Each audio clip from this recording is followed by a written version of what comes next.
La parole est à Monsieur Frédéric Reiss. Merci, Monsieur le Président.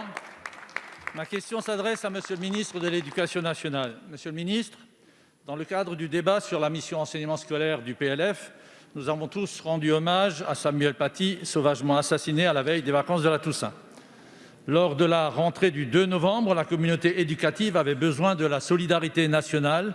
Aussi avez-vous souhaité, Monsieur le ministre, décaler cette rentrée à 10 h. C'était le 28 octobre. Depuis, ordre et contre-ordre se sont succédés avant que le ministère ne retienne finalement l'option d'une minute de silence à 11 h pour tous les élèves.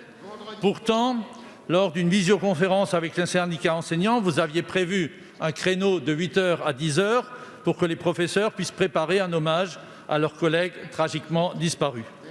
Pourquoi alors un tel rétropédalage qui a mécontenté bon nombre de chefs d'établissement et de directeurs d'école et qui a déstabilisé parents d'élèves et collectivités territoriales? Qu'en est-il des ressources adaptées à chaque niveau de classe mises à disposition du corps préfectoral? Il y a eu la lettre aux instituteurs de Jean Jaurès pour le fond, mais dans la forme, c'est le système de débrouille qui a prévalu pour un hommage fortement recommandé et qui globalement s'est bien passé. Une fois de plus, on a eu la désagréable impression du pas de vague. Le Premier ministre et vous-même êtes allés à Conflans-Sainte-Honorine et c'est tout à votre honneur. Des préfets ont pris tardivement des initiatives pour aller dans des écoles, mais en sondant mes collègues parlementaires, leur présence dans un établissement scolaire a été très contrastée.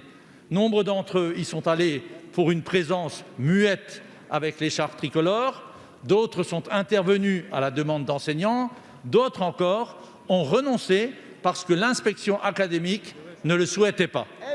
Monsieur le ministre, pourquoi n'avons-nous pas réussi à réaffirmer tous ensemble les principes fondamentaux de la laïcité et de la liberté d'expression lors de cette journée de rentrée si particulière, en rendant hommage à un enseignant qui aimait passionnément son métier?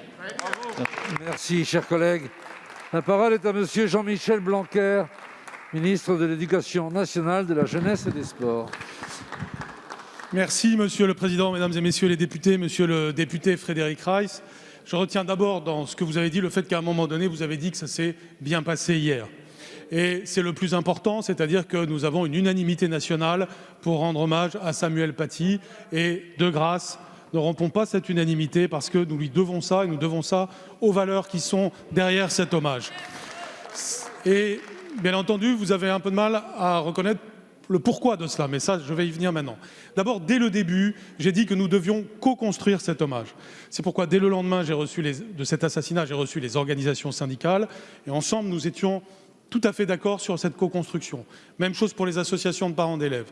Pendant ces 2 semaines, nous avons reçu l'ensemble des parties prenantes qui le souhaitaient dans le cadre du Conseil des sages de la laïcité. Nous avons donc co-construit cela, qui consistait d'abord en la lecture de la lettre de Jean Jaurès, la minute de silence et 1 heure d'éducation morale et civique.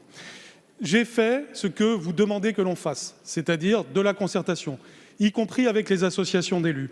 Et pour toute personne qui veut bien observer, que s'est-il passé? D'abord, le confinement qui a été décidé le mercredi, les attentats de Nice, et l'Association des régions de France qui m'a dit qu'elle n'arrivait pas à organiser le transport logistique pour 10 h du matin le lundi. C'est donc en écoutant les uns et les autres et en ayant, 1, la préoccupation sanitaire, 2, la préoccupation de sécurité.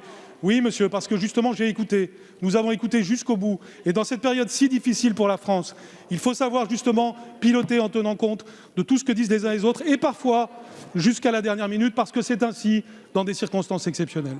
Nous avons donc réussi, 1, à co-construire, 2, à avoir la souplesse nécessaire en fonction des circonstances. Aujourd'hui, vous nous le reprochez. Moi, au contraire, j'en suis fier, puisque c'est ce qui nous a permis hier de la réussir, cette minute de silence. Beaucoup mieux d'ailleurs que ce qui a pu se passer